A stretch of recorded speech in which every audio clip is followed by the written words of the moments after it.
The following podcast contains adult language and themes. Listener discretion is advised. Picture this. You're walking down the street. You've got places to go, things to do. Up ahead, a person begins approaching. You notice they look a little disheveled. Their clothes are kind of dirty. They aren't exactly well groomed. What's your first instinct? Do you avoid making eye contact? Perhaps they make you a little nervous. Are they going to ask me for money? Maybe they do. Maybe they don't. They might just be talking to themselves. And, you were able to pass by them without any interaction or hiccup to your busy day. Stop. Let's unpack this for a moment. Look, this isn't a guilt trip. It's an opportunity for reflection. We live in a society built on privilege and convenience. That doesn't mean your life is free from hardships or struggles. You absolutely have your own problems to deal with. But if you have a roof over your head, food on your plate, and people who love you, your basic needs are being met. In our thousands of years of human civilization and social evolution, how is it that people still wind up living on the streets or in uninhabitable environments? Are they unfit for society? Maybe they're a different breed altogether. You probably don't spend much time thinking about this, and you absolutely avoid discussing it. So then where are these conversations happening? We hear a lot about these people in the media. You can't give them a choice. Either you take the resources that we're going to give you, or you decide that you're going to be locked up in jail. That's the way it has to be now. Or involuntary lethal injection or something. Just kill them. And from politicians. The homeless have no right to turn every park and sidewalk into a place for them to squat and do drugs. As long as someone's thinking about it and taking the time to discuss it, I don't have to worry about it, we tell ourselves. So when I walk by that man holding a sign and asking for a few bucks, I don't have to feel bad. It's not my problem. The system is in place to take care of them. Again, this isn't a guilt trip. It's just a reality check. You and that person begging for change on the corner aren't that far apart on the social scale. One major health problem, one financial crisis, one really bad week, and realistically, that could be you. The best way to avoid it is by not avoiding it. There is a moral, a social, and a financial imperative to acknowledge and resolve this crisis. Unless you're in the top 5% of wealth or you're holding out for a family inheritance, this does affect you. And they, even more than us, are the inheritors of a broken system. Get ready to open your heart and your mind because we're going there. No, you didn't. Taboo topics are back on the table. Well, hi there. Thank you for joining us for another Season 3 episode of the Going There podcast. You know me. My name is Matt. I am your host, and we have 3 lovely people in the studio today to, more than anything, help restore my faith in humanity. But they're going to educate us on a very important topic and some of the things that we don't see or know about as the average citizen. So it is my genuine pleasure to introduce our guests, and I will start with the lovely lady to my right, Allison. Good morning. I'm Allison Martzolf from Friends in Tents and Community Outreach. We're located in Summit County in Akron, Ohio. Thank you for being here. Can't wait to talk more about Friends in Tents. Let's throw it over to our new friend, Debbie. Hi, I'm Debbie Eastburn from Humble Design, Cleveland, and we're located in Solon. And last but not least, Lerryn.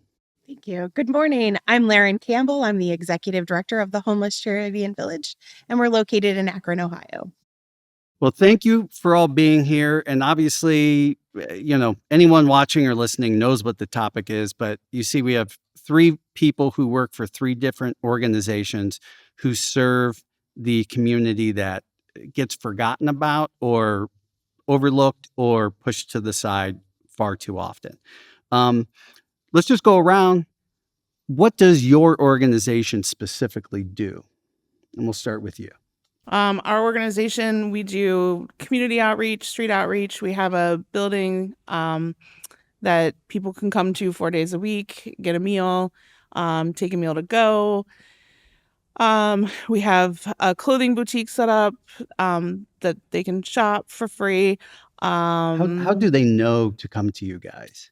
Do you guys have community outreach where you go out and you Yes. find people and say, hey, can we help you? I think our biggest asset is we have a huge following on social media, on Facebook. That's generally how people know about us. And then when we go out into the camps, we share with people that they can come and see us. Most of them are regulars and come to see us on a regular basis.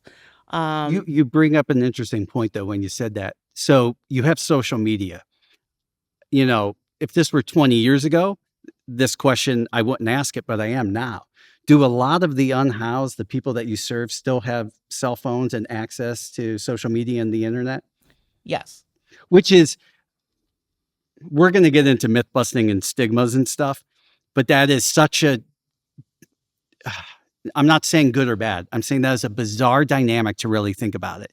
To think about Maslow's hierarchy and the needs, and like food and shelter comes first, but we do live in a society where you cannot exist off the grid as much as I would love to. Yeah. I mean, some of them do live off the grid because that's just what they prefer. But, having access to a phone, is important, like for me, because then I can reach them. And most of them, it's, if they don't have a cellular plan, they at least can hook up to Wi-Fi and they check their messages and, get in touch with us. So, yes, it does seem awfully ironic sometimes, their technology. Debbie, so Humble Design, loving the logo. Did you design Humbly, that logo yourself? I did not. Okay. I cannot take credit for that. We actually started in Detroit in 2009. So Cleveland came about in 2020. I opened it, my staff lovingly says 5 minutes before the pandemic hit. Oh, yeah. So it was February 24th of 20. And we help folks who are coming out of homelessness. So their journey through homelessness has happened and they're getting themselves on their feet. And we help them when they secure housing, but it's empty and they have nothing. So they're still sleeping in their cars or on the floor when we meet them. We help individuals, families, and veterans turn that empty space into a beautiful, welcoming, and comfortable, safe home. Does Humble Design partner with other organizations like Habitat for Humanity, places like that? We do. We have over 45 referring agencies all throughout Cuyahoga County, and some outside of Cuyahoga County. And they're the ones who help the clients who need whatever support they need, whether that's chemical treatment help or domestic violence survivors that need support, and they refer those clients to us. And Lerryn, the Homeless Charity and Village, what's the focus of your organization? The Homeless Charity and Village's main focus is building community and building trust. Right? We can't move anyone forward if they don't trust what we're offering. And so we offer a backyard that is where all of our services, our soft services come in play. We have a food pantry that served 224,000 pounds of food last year. We average about 5,000 pounds a week.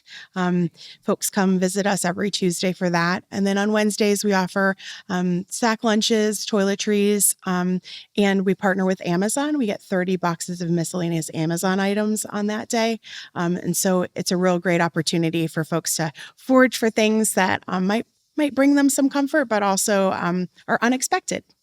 And then on Thursdays, we host a hot meal, and we have local doctors from a local hospital that spend their lunch hour with us and provide street medicine. And then Saturdays is again a hot hot lunch and often clothing or those miscellaneous donations that come in. And by offering those 4 days of service, we can begin to break down barriers, get to know folks. And because we're in the backyard, it's kind of like going to grandma's house, right? People are just hanging out, visiting, and it gives us an opportunity in a real laid back way to just build that communication. And then when that person looks like they might need something different, we've built the trust and we're ready to launch them into what's next. What I love is all 3 of you talked about both the tangible and the intangible.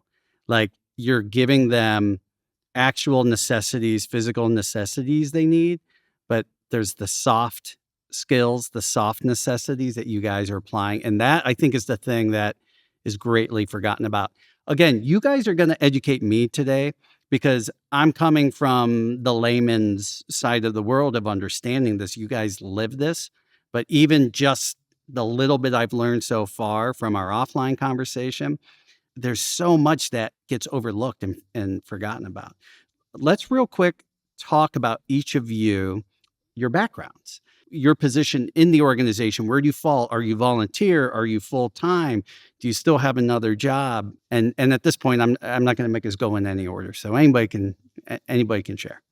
All right. I'm happy to start. So I grew up in corporate America, and I think when my youngest was 5, I thought, I want to volunteer in school and see what else the world has to offer. And honestly, that is where I sort of fell in love with the idea of doing more and being able to help. And so I started my own consulting practice and worked with a lot of nonprofits. And it was just such a joy to be able to make a difference. And so many people who needed just a little bit of help and support. And so I found Humble Design. And when you say you found it, you found them. You didn't founded it. No, right. I did not found it. I did start Cleveland, but they actually found me when they were interested in becoming operational in Cleveland. We have just a wonderful connection. My corporate background was at Progressive Insurance, and they found Humble, really fell in love with that mission, and reached out to me and said, "Hey, I know you've been gone for a while and you're kind of doing your own thing, but we'd love to introduce you to this organization." So are you now full-time? I am. I'm the executive director. I'm full-time. I am heart and soul into Humble. And humble is the key phrase there, because I was about to ask, do you don't have to say what or anything, but do you earn a salary? I do. A humble salary. So it's really interesting that you say that, right? So I can't tell you how many people say to me when they come in the door at our warehouse, they say, "You pay your designers, you pay your movers," because we have designers that help design the space and movers that move the furniture in. But we're also a small staff, so we have over 2,000 registered volunteers with us, and we rely very heavily on that volunteer power. But it is funny because I always say we could do this volunteer-wise, but we would never get to the impact we make today. Right. So we do this 3 times every week. In 3 days, we turn that empty house into a home. So we have just finished our 460th home in Cleveland since we began. Right, 460 homes over 5 years. It's pretty amazing and impactful. And that's where, again, we're in an 18,000 square foot warehouse in Solon. I would love if somebody wanted to give us a warehouse for free, but that isn't usually how it works. And, Right. We have a truck and we have staff. And this way we really can make a difference and an impact for people. Awesome. The homeless charity is run on solely volunteer staff. I am the volunteer executive director, and we are completely operational with volunteers and a lot of partnerships. To Debbie's point, there are pros and cons to that, right? Yeah. So there are funders who want to see an organization that is founded in people who are paid because they feel like there's a longevity in that, right? And there are donors who prefer a volunteer-led organization where every dollar goes to the mission. And so we're always, as nonprofits, we're always on this balancing act. Like, what is the most appropriate thing? So recently, our board has brought to the table, investing in retirement for our staff that is volunteering full time and not seeking retirement. So those are some ways that we balance that out a little bit. But proudly, I have been able to volunteer and lead this organization since July of 2020, but I have been in this space for over 30 years. So I started volunteering in the houseless community when I was a freshman at the University of Akron in 1992.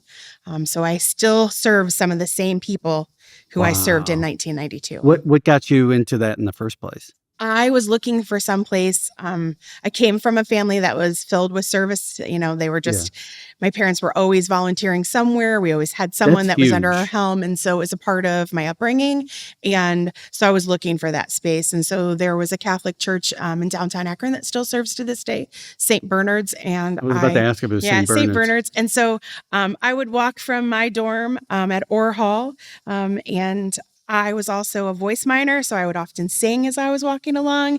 And so I started gathering up folks. By the time we would get to St. Bernard's, there would be all of these people, and we'd all be singing a song or we'd be joking. And so that's how I became in contact with this community. It was sort of just singing my way to St. Bernard's on a Wednesday night to serve. And to that end, it was 2015. I was standing outside of a shelter and I was singing, and a gentleman came up to me and he said, "I've been wondering how I knew you." And I had met him back in 93 singing outside of St. Bernard's. Amazing. And he was still experiencing homelessness. And we bridged a very beautiful relationship, and he's been gone about a year now. Oh. Yep. All right, Allison. How about you? What's your background? I'm a middle school teacher. I've been a teacher for 25 years. I've taught elementary school. I've taught middle school. I'm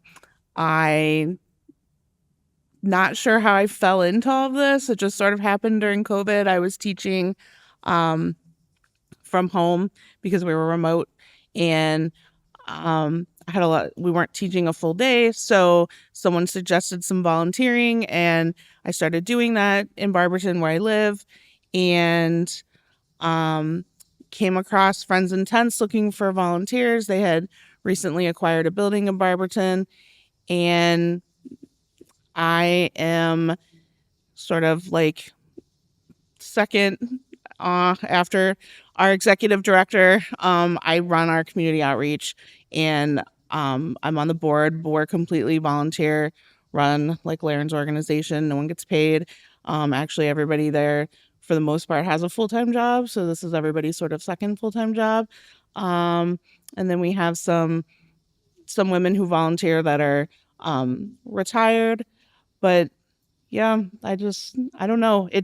I never really volunteered a lot before. I didn't come from a family of people who were out volunteering, so I'm not sure where it came from. I love it because all three of your stories are a little bit different with that. And there's something in us, whether it's nature or nurture, that drives us, impels us to do something, to make positive change. So according to the National Alliance to End Homelessness, the most recent data over the last couple of years suggests the highest levels of homelessness that have been recorded since we started collecting this data. And obviously, there's several factors. Some of it's public policy. A lot of it is high cost of housing, plus insufficient social safety nets. Incomes aren't keeping up with inflation and the cost of housing. We talked a little bit about, generational wealth comes from somebody at some point in your ancestry purchasing property more often than not, or some kind of assets that build interest and collect over time. When less and less people every year are able to attain those things, that generational wealth can turn into either a zero-sum game or generational poverty, which I'm sure is a lot of the population that you guys serve. So, we had a Zoom call to talk about this basic outline a couple weeks ago. And you all agreed that the piece of your job and work that is the most impactful and eats up a lot of the time is educating the public. Do you guys still stand behind that? Yes. Okay. That's what we're really here to do today. I have my own ignorance. I'm sure you guys can share to some degree. In this country, we are very privileged. In this country, we take things for granted. And, I would be a liar if I sat here and said, I've always cared about everybody. That's just not true. Some of it is just ignorance. It's not apathy. It's not, malice. So, I lived in Southern California right around 9/11. And the homelessness is rampant out there, but it's also a little bit different because it's almost like at that time there was like stability to the entire population. But when you're in places, especially like Ohio, where you can't live outside during the winter. I love that your organization is called Friends in Tents because you do see a lot of the tent towns and some of the tents, but how people like that survive like what's happening outside right now in this horrible blizzard. We do. We have over 300 that live outside all winter. Yeah. Right? Without shelter. And I'm not saying it's impossible. I'm saying that should never be the case. Correct. So a lot of what we're going to do is myth bust. And that's my favorite thing to do because I'm a nerd and I love the show Mythbusters, but also because there is so much stigma and so little of it is based in any kind of reality, right? So what are some of the most common myths that you guys see and hear from people outside the organization about homelessness and the people who experience it? I'll jump us off on one that's so people assume that anyone panhandling is experiencing homelessness, right? Anyone with a sign outside of a grocery store, on a street corner, and that is far from the truth. Right. So there are plenty of people who panhandle in order to gain money, gain access to whatever goods they're looking for. But statistically speaking, those people are not experiencing unsheltered homelessness, right? There's a small population of people experiencing unsheltered homelessness that fly signs and panhandle. So trying to create a scenario when someone is talking about that person who they've seen on the street as not as homeless, right? That's someone panhandling, right? Someone experiencing homelessness is living someplace unfit for habitation.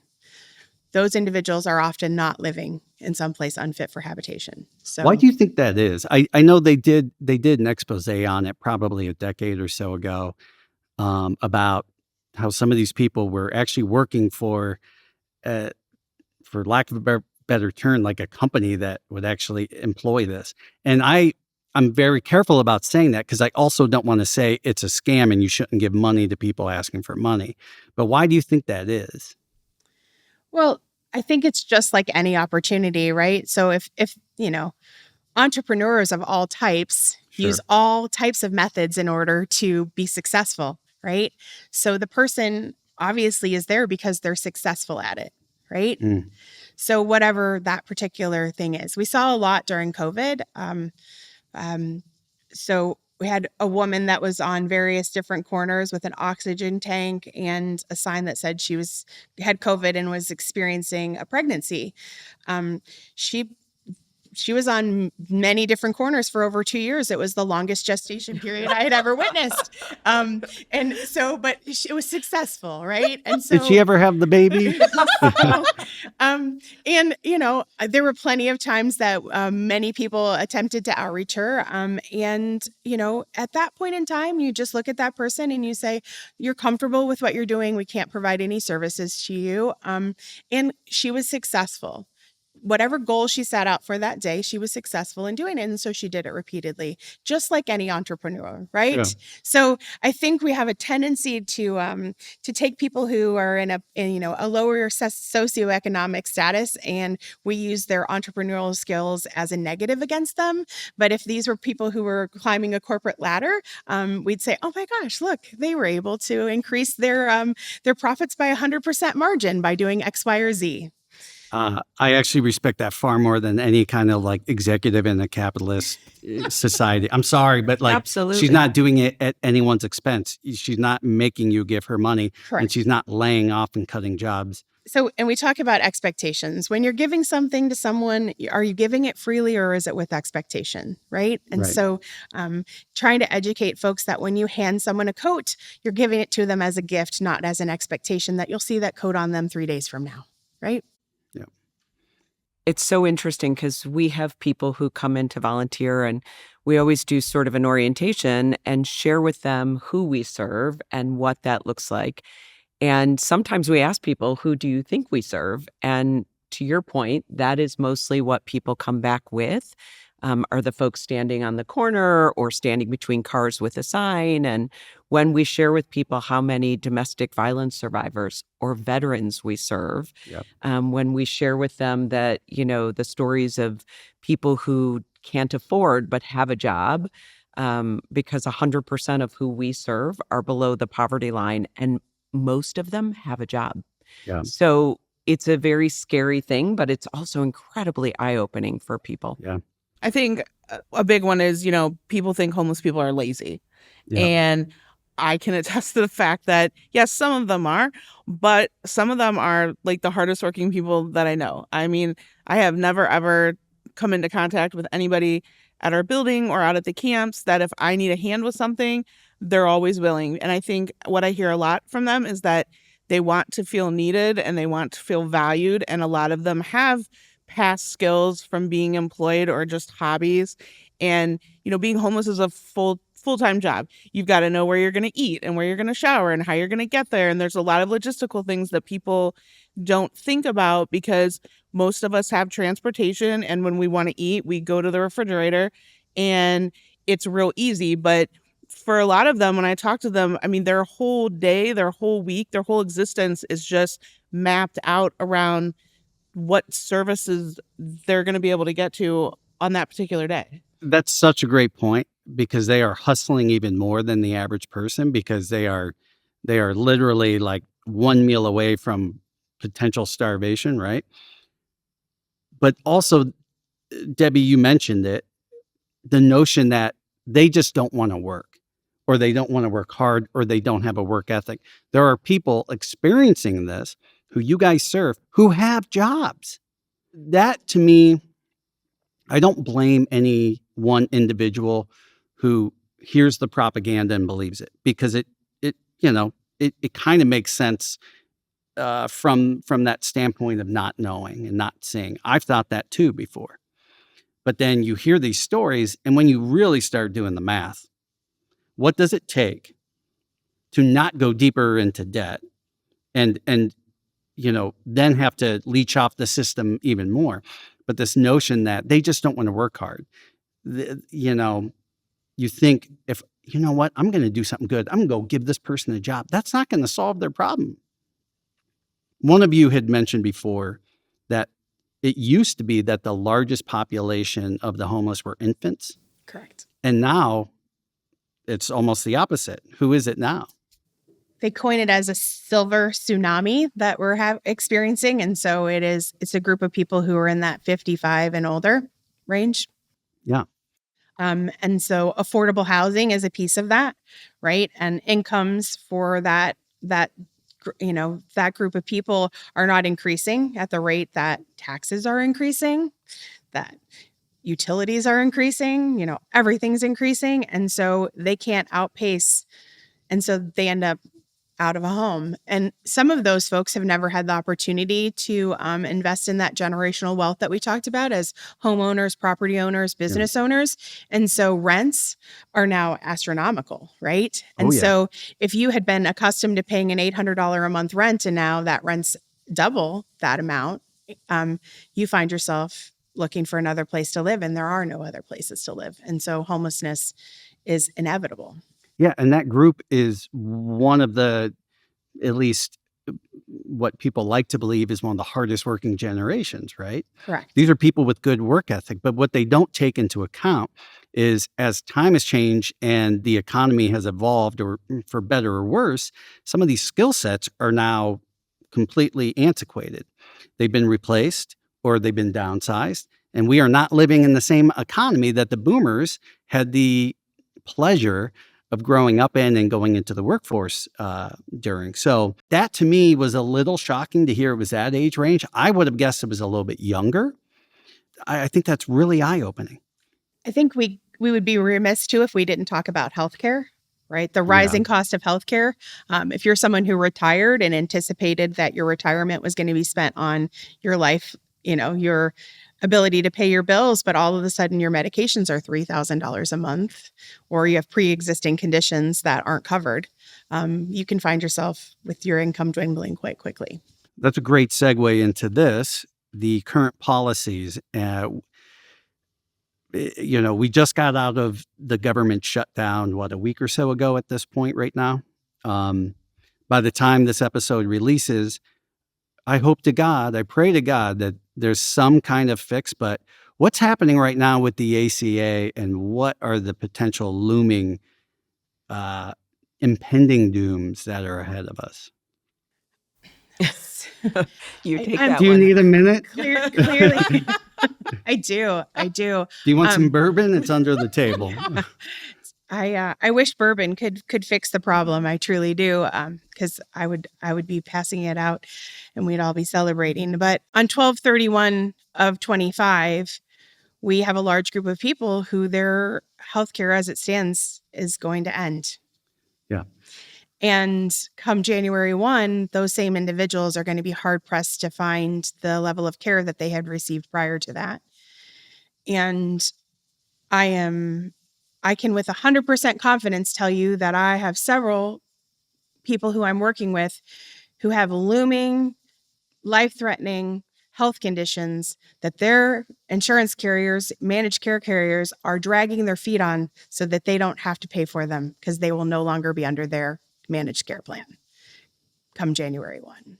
Why is it that this group is the most in dire peril? People experiencing homelessness, they struggle with some of the most catastrophic health conditions, right? Living outside and living moment to moment does not provide a stable opportunity for you to be healthy.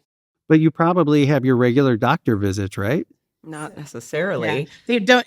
Most of them are using emergency healthcare because they haven't developed primary care relationships, Or they don't have access. Correct. And also the manner in which they're treated in the healthcare industry is extremely subpar and dismissive.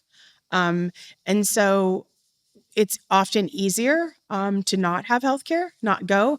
You also have the myth that if you have open warrants or you have a checkered past, that if you go someplace, you're going to get arrested, you're going to be put away. And so we have all of these battles that we struggle against in order to just get someone through the door for the basic care. And so we start with, soggy feet, which lends into, a foot issue. And the next thing we know, we're amputating toes. By the next 6 months, we've got a foot gone and now a leg. And we just piece by piece begin to take away that person's limbs, fingers.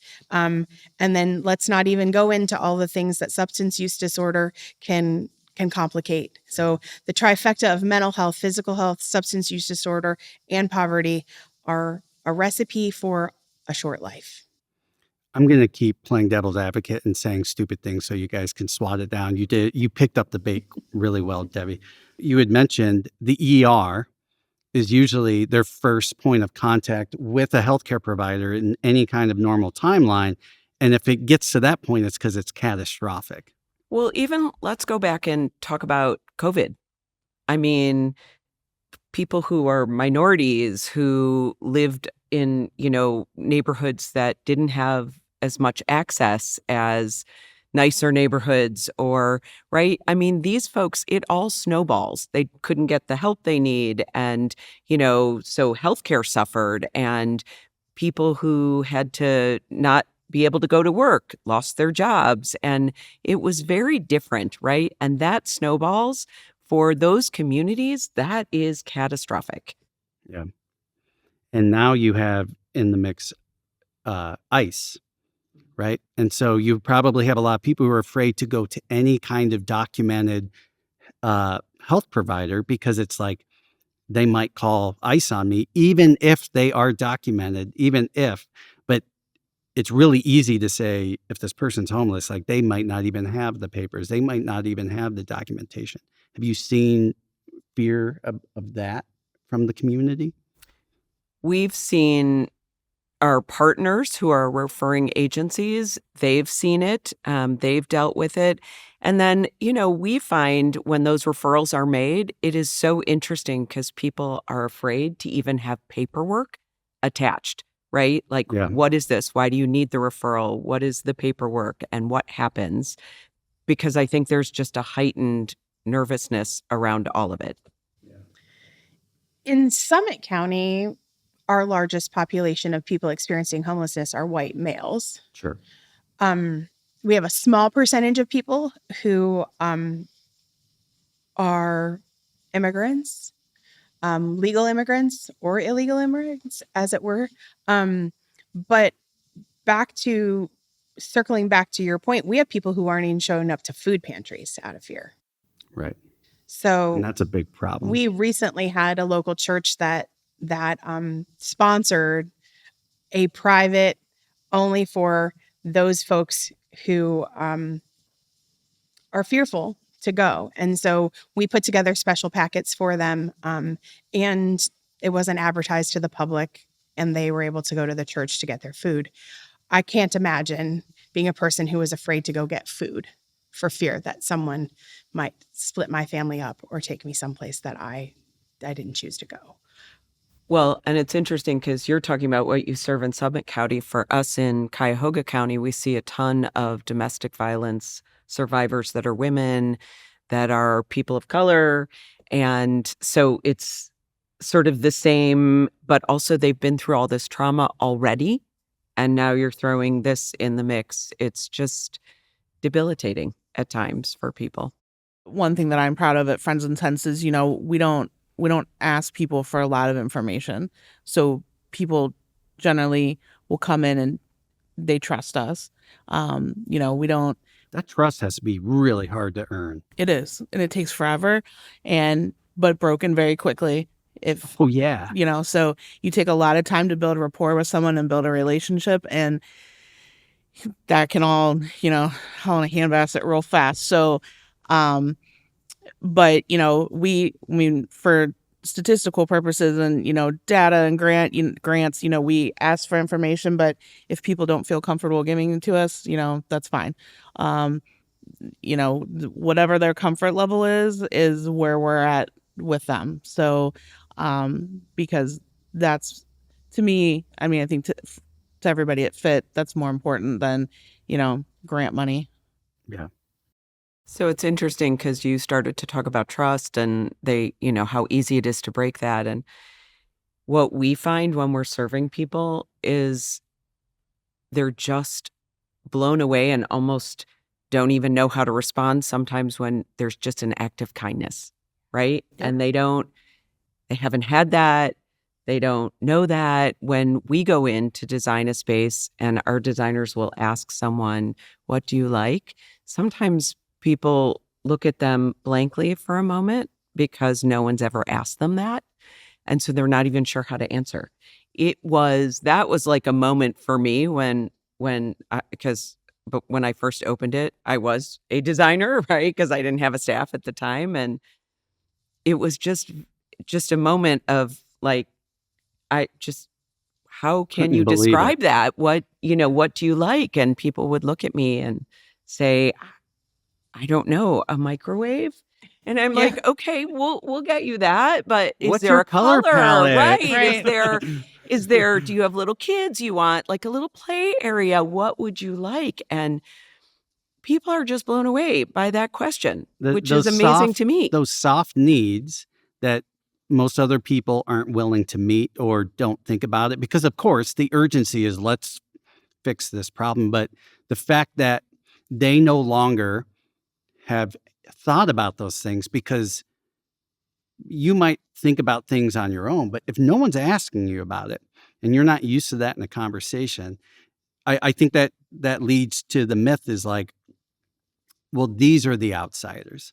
These are people who just don't know how to cope in society, right? But as you guys have already mentioned, a major part of your populations are not that whatsoever. So you have a large veteran population, and I feel like that's the easiest sell sometimes to people. It's like, because we want to take care of our troops, we want to take care of our vets, but they don't realize how many of these people are struggling, especially if they're in that age bracket, because you have like Korea, you have some of the non-vets.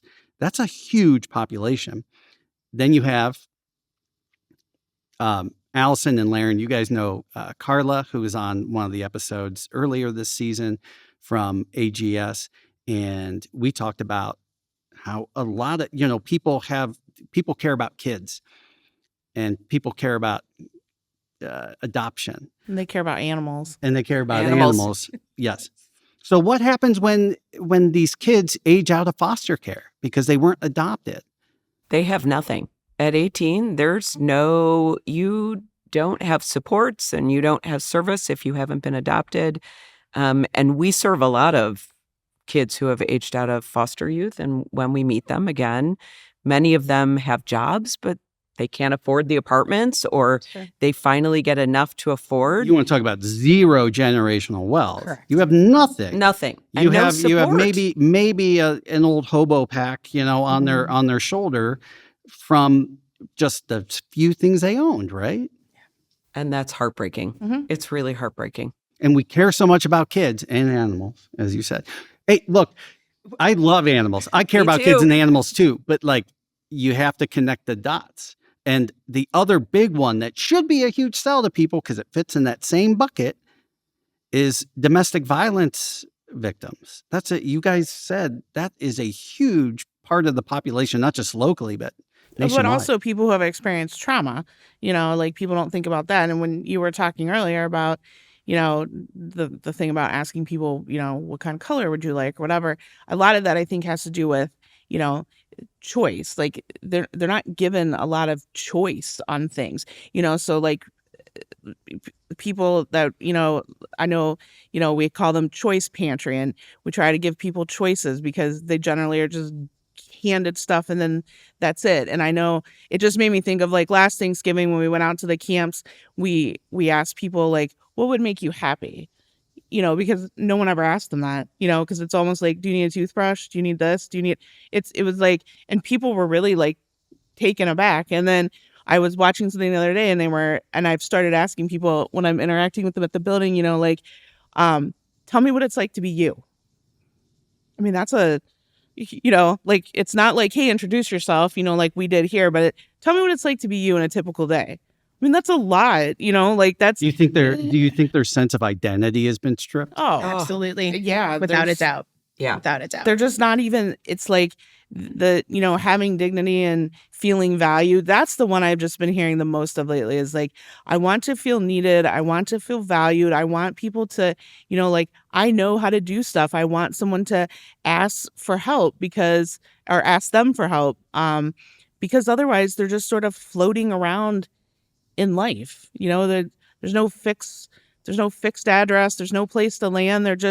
I feel like every day for them is just, they're just existing. They're not living. They're just bouncing to the next day until something tragic happens or they find themselves in the hospital or there's an accident, or it's like every day is just waiting for what's going to happen because everything is so unknown. That is heartbreaking on such a deep level for the people who love to talk about mental health. And that's a whole other episode of mental health influencers on social media. Mm-hmm. But what we saw a lot of the younger millennials and Gen Z is they all took a look at the data and said, we're never going to out earn our parents. Most of us are not going to be able to buy homes. So we might as well get the things in our lives that keep us happy. And that's those soft things. And when you don't have the tangibles, and then you don't have the soft needs, holy shit, like you're barely existing. You're barely existing, and you just hit on it, right? Like, people don't believe sometimes that the folks who need the help should be handled and given dignity and just handled in a way that they're valued, and they're sucking off the government or giving help at all. Yeah. getting help at all. They're just panhandlers. They're a scourge on society. I don't not care. They're still humans, but can't we just put them in a camp or something? I mean, there is this mindset, which leads to another great myth is, yes, the problem is bad, but it's not going to happen to me. I would not allow myself to become homeless or to become somebody who's in that great of need. I'll jump to the myth that's attached to that is that there's help for everyone. Well, there's resources everywhere. All they have to do is go to a shelter or a soup kitchen. Right. Ask. Last Thursday, I sat in a meeting where I learned that our local men's shelter was already on overflow and people were sleeping on the floor last Thursday. But they should just be happy they have a roof over their head. So we look at the demographics of when shelters You're allowed fill. to say, Matt, shut the hell up. I'm going to punch you. So good. Like, So I'm good. teeing you up, man. Just knock it down. Listen, Matt, I have a 25-year-old, a 23-year-old, and a 20-year-old. I know how to fight for conversation. I will get in there, brother. It's all good. It's all good. Yes. So, there's a shelter bed available for anybody who wants one. Bullshit, right? Absolute bullshit every day. In the summer, in the winter, in the spring, in the fall, absolute bullshit, right? I'm a domestic violence victim. There's a place for me to go and be safe. Bullshit. There is not. I'm in the middle of a mental health crisis. There's a place for me to land. I know. There's barely a place for us to land who already have homes and all of our necessities when it comes to mental health. Even care, right? Yeah. I can show up at the hospital and get the care I need as someone experiencing a mental health crisis. Not the case. I'm a substance use user, and I need a place that fits all of my needs wrapped up in one. Well, just go look. Just the government has stuff. I know there's so many people who are just sucking off the teat of the system. Just go there, get your handouts, find a job, buy a nice suit, do an interview. I don't understand. The resources exist. So in theory, those resources exist, right? We would like to think as a society that if you're in need, that there's an opportunity to meet that need. I would challenge you to pick up the phone and call a shelter and ask if there's a bed available. I would challenge you to find a mental health provider that can see you within the first 24 hours of your crisis. I would challenge you to have someone experience substance use disorder and find that perfect space for them to be that will take them in and provide the care they need and accept their insurance. These are things that take time and resources that aren't available, but as a society, we think they are every day. Just go get the help you need because it exists. And you have to be in a mindset of continuity. And you have to be able to advocate for yourself. And so if you're experiencing a mental health crisis or you're in some sort of psychosis because of drugs, you are not able to advocate for yourself. And even when Lerryn and I do that in a medical setting or whatever, we're not often well received either, because it's like, who are you? You're a narc, man. Yeah, well, yeah. And, it's like, so, and imagine how we feel when we call somebody and we're on hold for an hour. Right. These are people who they might have 1% on their phone because they haven't been able to charge it. They don't have the patience level to wait on hold, or they don't have a phone. Or I know when I'm making appointments for people and they're like, well, we're going to need to talk to him. And I'm like, well, he's not with me. He doesn't have a phone. And they're like, well, just have him stop by over at the hospital. What? No, that's never going to happen. Do you want me to put up the bat signal? How is this going to happen? That's not going to happen. Do you guys have messenger pigeons that you can send out to your population? The Pony Express. I'm like, this is not a thing. And when I'm on the phone with them trying to explain it, I cannot wait till next time. I'm in downtown Akron, and you see and here comes Allison on a horse with her satchel. More effective. I mean, at this point, because it's just the homeless people are already struggling when they're going to the hospital or whatever, because they're generally not treated very well. And then on top of that, it's like this waiting game, and they don't know what questions to ask, Yeah. and they don't know what to do, and everybody there.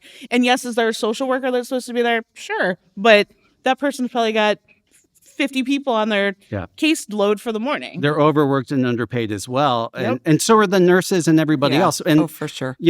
I want to make sure that people understand. We're not saying hospitals are bad and doctors. It has nothing to do with that. It is the system and the way it's set system up. is overwhelmed to begin with as well. We're stewards of broken systems. That's a lovely and horrible way to look at it. We are stewards of broken systems, and we will continue to fund and advocate for broken systems instead of looking at the inherent issues and working towards a solution. And we do it decade after decade. We don't learn our lesson. We are the wealthiest, one of the wealthiest, advanced nations, but We can't see past the end of our own nose. correct. But I would also add that we tell folks all the time, and if you really think about it, most of us are one crisis away from being in the same spot as all the people we support and serve, right? We see people who come across, state lines for medical treatment because they have this horrible, all of a sudden diagnosis. We have wonderful healthcare in Cleveland, and now they had to give up their home. They don't have anywhere to go or land. They don't have a job. Healthcare is incredibly expensive, as we've talked about. And so for so many people, they are right in that same spot, right? Just slightly away from that. The system sells the American dream, the facade that you're one good idea or one good connection away from inheriting all this wealth, when the truth is you're so much closer to the people that you guys serve. The land of opportunity has turned into the land of landing in poverty, right? Like where all this shift is, and we're not creating a culture where we even can see it, right? We continue to just lower the lower classes. Yeah. The wealth gap is widening. And again, generational wealth was one of the things keeping the middle class and consumerism going. And it's disappearing. And it's almost ironic that today is Black Friday, the day we're recording this episode. And you think about how Black Friday has become its own thing. It's the day after Thanksgiving. So they're like, okay, now we can stop talking about Thanksgiving because it's Christmas time. It's time to buy stuff. And the level of expectations that especially put on parents and other people. There's so many interesting points that have come up that I would love to unpack all of them, but we can't. I'll say you all made some great points there. One of the things about the resources is, I think, Allison, are you Project 34? Yeah. Talk a little bit about that. So Project 34, I was actually telling people at Fit last night about you and what you do. So Project 34 is the sort of like the bridge for our homeless friends that have recently become housed. And so at our new building, we have the space now to have housewares and things like that for those individuals, and trying to provide for them, what you do. Just, we don't go into their space. Well, I mean, we sometimes do, but, just to provide for them the basic things to get started, but more importantly, that we're going to continue to be there, because it's easy to set up somebody's apartment and leave. Right. It's like, hey, cool. It's like when you set up your kid's dorm. The great home makeover or something like, move that bus. Yeah, and so it's like the bus just took all of our shit, Mine too. would just be move our van. So, you know, it's like, okay, but we want to be able to provide the support long term, because if they've received, a housing voucher or something from another organization, once that's done, that's sort of it.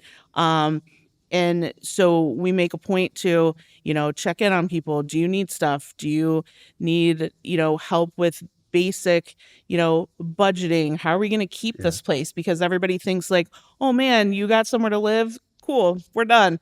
No, that's just like the next step. And again, it's called Project 34 because 34 represents 34% of where homeless people are living is considered uninhabitable. So we had Josh Fitzgerald did a photo gallery for us, and that hangs in our lobby, but that was what he referred to it as, and so that's sort of how it got coined. But yeah, those are to think about that. So it's like, well, they should be happy they have somewhere. It's uninhabitable. Think about the grossest place you ever stayed or lived for a short period of time. Like, there are places that I remember looking at a house and I almost bought it, and then we found all this like mold and stuff, and I was like, no. Like, to think about, and still, that would have been a castle compared to what some of these people have. So this idea that there are resources, all of these things, and something like struck me as we're sitting here talking about it, that I think it's lost in the conversation, or at least in people's minds, we compartmentalize it. We all have mental health crises all the time. COVID, the numbers have spiked since 2020. They're only getting worse. We talk about mental health on the show all the time. I cannot be the only person at this table who's experienced depression or anxiety, right? I had one or two very scary panic attacks in my life, but I was in a home that had heat, that had electricity, that was a beautiful house. And when most of us think about, oh my God, if we're having a really bad day, we get to go to our comfortable bed and, curl up in a blanket, put our heads on our pillows. I'm like, oh, which one of my 8 million streaming services am I going to watch? Put on the sound machine. We take for granted the most basic amenities that these people, so they're having a mental health crisis and a panic attack, and there is no safe place. Like, you don't have a place that you get to go when you're just not feeling yourself. You bring up a really good point, Matt, is that our friends on the street are living their whole life there, right? Yeah. So when they're experiencing that crisis, it's out for everyone to see, or it's in an encampment where other people are just barely hanging on. And so those individuals are trying to figure out how they combat that. This person is now maybe experiencing some psychosis that, becomes violent. And then we also have the other experience is that our folks who are experiencing chronic homelessness in that first 6 months of receiving housing, we have a high rate of suicide, a high rate of return to substance use disorder, a high rate of mental health crash. Change is hard, even if it's for good. And so if you're now used to living outside and moving about your day, trying to create a scenario for gaining everything you need, and now you're in scattered housing and you're by yourself. Yep. And being by yourself is the other part that I wanted to say was, so we look at it from this point of mental health, but community and love are the only things that make even surviving and existing worth it, right? Most of us at this table would never stay homeless for long because we have people in our circles, friends, family, colleagues, who would not let us live on the streets, right? They would force us, even against our will, to some point. They would kidnap us and put us up. Now, mental health, the people who need help the most sometimes are the ones who won't accept it. But to think that there's nobody in your life who is like, I will not allow this person. And I'm not saying that there is no one who wants that. They certainly, I'm sure, have people, but there's a lot of bridges burned. Exactly. Yes. And a lot of that is due to mental health, drug use, and everything else. Yeah. A catastrophic loss of family or community, as Alan Graham out of a Community First Village in Austin, Texas, it's catastrophic loss of family or support system. We can round it down. They have the largest tiny home community that is successful in bridging the gap between homelessness and permanent housing. And they're growing by leaps and bounds in Austin. They're on their phase 3 and they have a beautiful space that people live in. I vacation there and stay in an Airbnb on the property because it's so nice. Oh, wow. It is beautiful. It's, it is the gold standard. But we can ultimately root it back. And that's not to say that the family doesn't exist. It's the family's been burnt out. The support systems have been burnt out, and you have empathy for everyone involved, right? Yeah. And also there's a shame. Some people don't return because of shame, and then that cycle just becomes their norm, right? And so shame and blame just constant, and it eats you up. Just to clarify too, I'm not saying that, like you said, there's no blame there. Every situation is different. There's context to all of it. But to put myself in the shoes of somebody who is in that situation, who may have been the person who burned those bridges, who set their own life ablaze, that doesn't make me care any less. That still sucks to imagine being in that person's shoes, if they have shoes. I mean, that's honestly, so I'll speak for myself. You guys don't have to say this. I'm going to say to our audience and to the people out there, one, I think we all have a social imperative. Like, you are much sooner to join those masses than you are to be flying on a private jet with Elon Musk. It's just not going to happen, right? You have a moral imperative, in my opinion. And morality, of course, is subjective, but I think most civilizations that were not animalistic through time have said, we have to care about the people who are the most vulnerable. And we can't divide homelessness from the rest of the mass, because the more we do that, the more we're actually building up this group that we're eventually going to join. The wealth gap is only getting larger. So even from a capitalistic standpoint, there's an imperative there. And then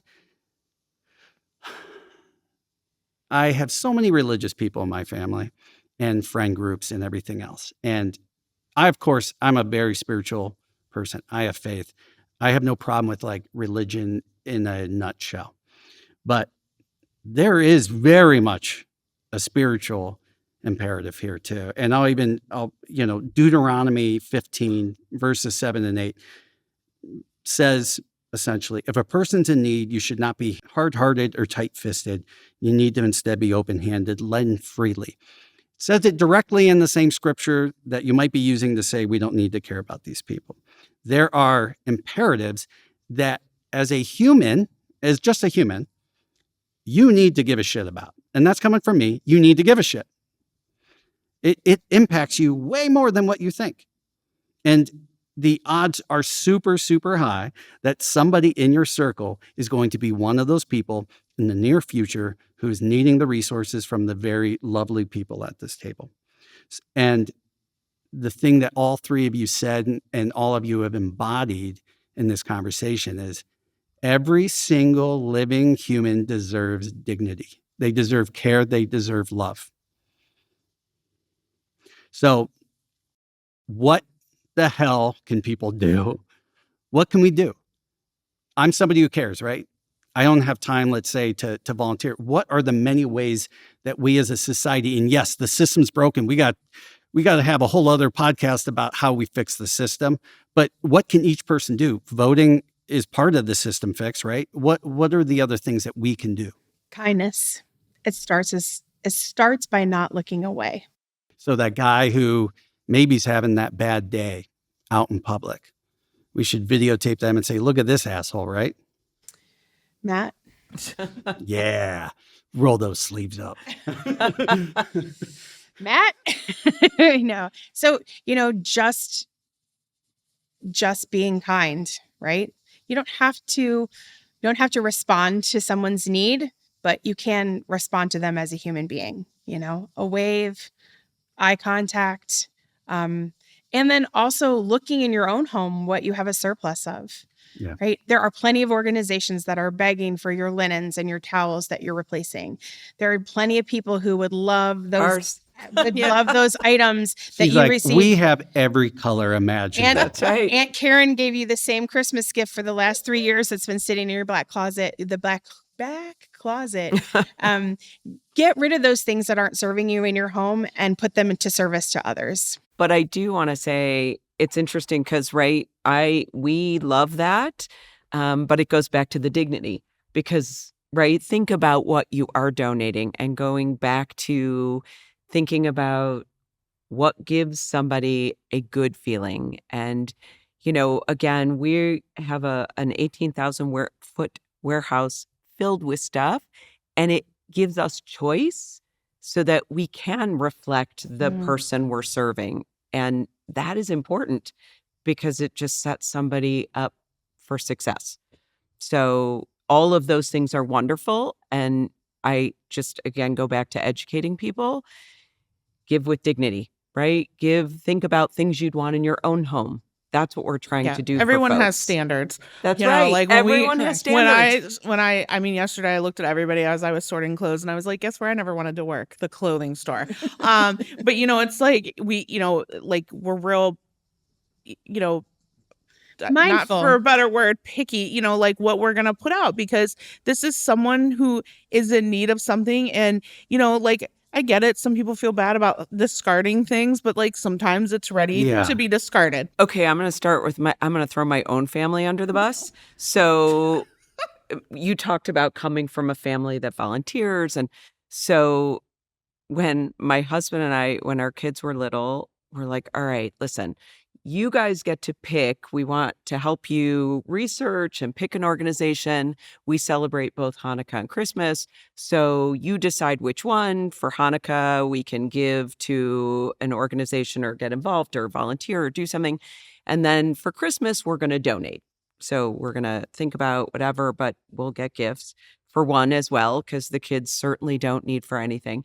So we send the kids up to their room and they come back with, my girls come back with broken crayons, a doll with, missing legs, some kind of ripped whatever. And I was like, all right, we need a little help here to understand what that's about, right? And I think that's super important, especially, I say this to my own kids. We live in a bubble. Yeah. You grew up in a bubble. So it's beautiful because it's a learning moment. It's not a learning shame. moment. It's not going, you son of a bitch. No. You gave me a dirty old shirt with a hole in it. Like, it matters how you share that lesson. Yeah. But what I do love is even for Humble, we have so many schools and kids and families that want to bring their kids because that's the next generation. Right. And so for me to be able to help them understand what matters and then grow, go forth, and help the next generation. And that's why I love this time of year. There's a lot of charities who do toy drives and stuff for kids, and they say unopened toys. And that isn't because they're trying to be bougie and outdo somebody else. It's because like kids deserve to be able to open a brand new toy. To say that they're not deserving of that, it takes away from the entire notion of trying to do good. And I'm going to go one step further because we do the same. You're like, my kids want all the toys. Right, they do. But that's my kids. We won't even talk about that. Now we have grandkids. But we do the same with unopened toys in our organization.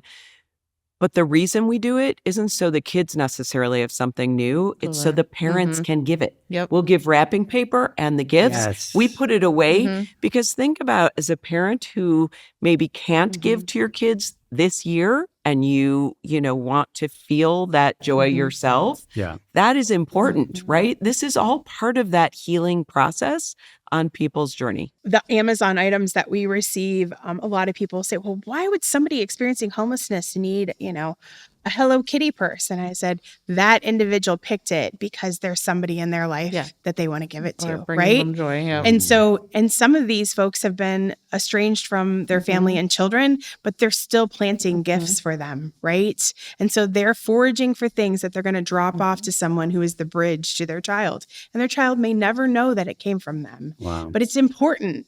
And so we automatically think we know what someone needs, and it's the basics, right? Someone experiencing homelessness only needs the basics. They need access to other items too, just for that human touch and contact. And I think homeless people are some of the most selfless people that I've ever met. Indeed. Because, I work with kids and they're not always selfless. And, my... What? I know, right? What grade? I teach 8th grade. So I may have been my biggest asshole self. It's okay. 8th grade boys remind me of homeless guys. Like that's what I've been realizing lately this week. I was like, I see a lot of similarities. But the selflessness, always worried about other people, always worried about people in their camp. I mean, I'm not saying 100% of the time because they do shady things sometimes, but but for the most part, that's why people always ask me aren't you scared? Aren't you No. Like, I'm more scared of like people who aren't homeless, I think, at this point, because they're not gonna, I don't think they're ever gonna hurt me. They're not gonna, bite the hand that feeds them. They're not going to, we have a relationship, and I never worry about that, but I just feel all the time so selfless, always. Even, we went out to the camps last week and it was like, oh, can I take this? But it's for so-and-so. It's not even for me, like their life is so chaotic sometimes, but yet they're still thinking about how they can make someone else happy. Right. We went back to meet with a mom and a son, a 16-year-old who we had served. To your point, we went back a year later just to see how they were doing. Every single thing was in exactly the same place. The table was set with the same place settings. The throw pillows that we put a little chop in the middle still had the chop. Like, I think to your point, it was like having this beautiful stuff. I asked the mom about it, and she's like, we love it. We take such good care because this is prideful. Beautiful. Yeah. And so that is truly, made me cry. Yeah. We talked about a couple of things that people should stop doing. I'll call this out. Stop being the person who needs to document your giving. I'm not saying, like, I think some of these all have their own context, or all are different. But if you're like, today I'm going to give $100, dude, you didn't change this person's life, but you're trying to get views for it, and you're doing more harm than you are doing good. Because then people get the impression of, well, then me giving this guy $5 doesn't even matter. I can only do something big. But I also just hate that shit. You're doing good. You're canceling out the karma there, man. Is there something else that you would like to see people stop doing? You bring up the $5 thing. Like, this is so funny.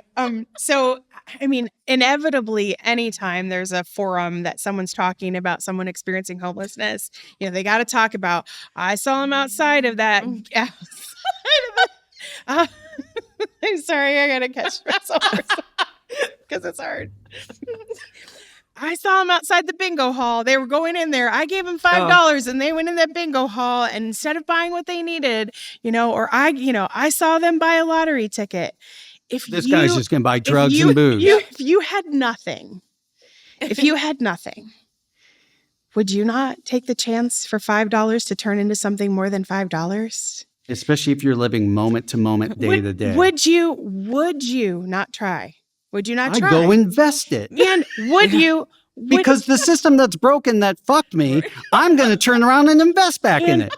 And does scratching a lottery ticket bring you just the least amount of endorphins or joy? To get through a tiny bit of hope in your horrible whatever day. the hope is. So if we could just stop judging how people spend the $5 that they've been given, your $5, just, is it that important that we judge it? Do we need to judge every decision someone makes? Because it's not what they would do. It's not what they would do. Yeah. I don't live your life. You don't live mine. I don't live theirs. Let's allow people to be people and make a choice. Well, and in the beginning of the pandemic, we would serve folks who had a TV and like nothing else. And I just think it's so interesting how many people were so offended that someone would have a TV. And my thought is their kids can't go anywhere and they can't do anything because everything's closed. Yeah. And we're in the OG pandemic. And, there was no schools, and many of the schools couldn't afford to set the kids up at home with laptops down in the city. So yes, they had TVs. What do you want a parent to be able to do who still has to work or who still has to do something or go out and try to find? So it's shifting. It's like give without judgment. And I think a lot of that, I'm sorry, is driven by propaganda. Oh, Some of it is ignorance, but a lot of it is propaganda. And the way that people look at policy and stuff is like, I don't want these freeloaders. And as we've myth busted the hell out of that today, Many of these people are not freeloaders in any way whatsoever. Correct. And we also have this sense that if someone showed up in a vehicle, like they're not what they say they are. And like we have a culture of Uber, Lyft, DoorDash, all these methods. Our folks, some of them are renting cars in order to make a living. So when they show up in that vehicle that you think is brand stinking new and they're still living outside, well, it's that person, they're a sham. And like, they're an entrepreneur. They just rented the car from Enterprise and they're using it today to make money. And because we always want to, it's the negative that we want to focus on. 95% of what's happening is beautiful, but we will always focus on that 5% negative. Same with the needy and the greedy. I always tell our new volunteers, we serve the needy and the greedy. Now, you will focus on the greedy because it will strike you and it'll hurt your heart. But in actuality, they're a small percentage of the people we serve, but it's inherent nature, right? Yeah. We're just drawn to the negative. Before we wrap up and have each of you plug your URLs and other information, I'd like to ask a random question at the end of every episode. So here's my random question for today. And sorry if this goes over your heads, but I'm a nerd. So you have the Infinity Gauntlet from Marvel, Thanos, and you snap your fingers and one thing, somebody goes out there, snaps their fingers, and every unhoused person is now housed. What cause do you pick up next? Animals. How dare you? No. Oh, no. I actually agree with that so much. I don't know. Mine would just still be some sort of advocacy for you would unhouse people just so you could help them get housed. Not just advocating for homeless people. I just think that's in my nature. Advocate for the vulnerable. Anybody. I mean, I just feel like that's what I would continue to do. Mental health. Yeah. If I could be an advocate full time for mental health, yeah. Well, thank you all for being here today. This was a great conversation, and I always go in knowing I'm going to learn something. I learned a lot of stuff, and I did my homework. This was great, and I can see it in all of your faces as you're talking. Not just how much you care, but how much you deeply care. Like there's so much emotion in when you're talking about this, and it isn't from a place of damn whoever. We're not. Yes, there are people we can certainly point fingers at, but you give a damn, and that is the kind of stuff that I want to highlight on this show this season, especially because it's like there is hope out there. You just gotta look for it. You guys aren't the ones being advertised, right? Like, stop watching those damn influencers who give away the $100 or a haircut. Let's go around real quick. Humble Design, where can people go? humbledesign.org, our website. We're located in Solon. We always need people, stuff, and funds, and we just love all the community that we get. So everybody's welcome. Awesome. Lerryn. thehomelesscharity.org is our website. We have a large Facebook presence. Again, Homeless Charity and Village is our Facebook page. And our outreach house is located in the Middlebury neighborhood of Akron. And we welcome folks to drop by anytime. 47 North Arlington, Akron, Ohio, 44305. And Allison, last but not least. Friends and Tents. We're located in Akron, 445 West Cedar. Friendsandtents.com. We have a Facebook page as well. That's where most of our following is. We always need volunteers. And for those of you who are outside of these counties or even outside of the state, there are tons of organizations like this in your area who partner either on the small end or the large end. Give what you can and what you want and do it because you feel like it's the right thing to do. And yeah, karma, you'll get a little bit of good karma. I will guarantee you'll get a little bit of good karma. And here's what I'll ask all of you out there to do is next time you're having a rough day and what warms you up is a nice blanket or a comfort TV show or your favorite pillow or your best friend, think about that luxury and how other people don't have even the smallest amount of that.